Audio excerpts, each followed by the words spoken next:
अखन अहाँ सब सुनि रहल छी मैथिली एक्सप्रेस की शानदार प्रस्तुति। डीजे राजू बेरी चौक, खुशी रिकॉर्डिंग स्टूडियो बलुआहा। जब जब हम जाय छी सखी नहीं रात सैया हमर शक करैया। जब जब हम जाय छी सखी नहीं रात सैया हमर शक करैया। ये सखी सैया हमर जाय छी हम नहीं हरत साथ में अपना भाई के भेजया। ये सखी सैया हमर जाय छी हम नहीं हरत साथ में अपना भाई के भेजया।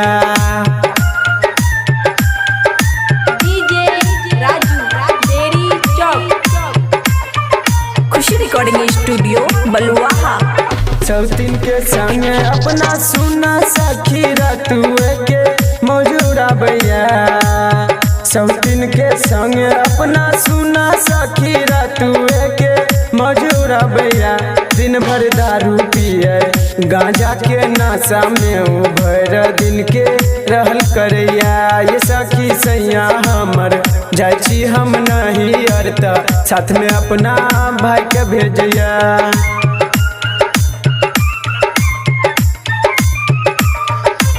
डीजे राजू बेरी खुशी रिकॉर्डिंग स्टूडियो बलुआहा। सैया सहमद सुना हमर बतिया जानी हमके माना करहो। सैया सहमद हमर सुना बतिया जानी हमके माना करहो।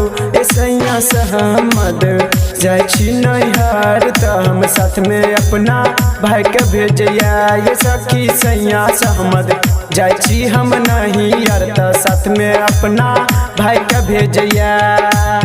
जब जब हम जाय छी सखी नहीं रात सैया हमर शक करैया।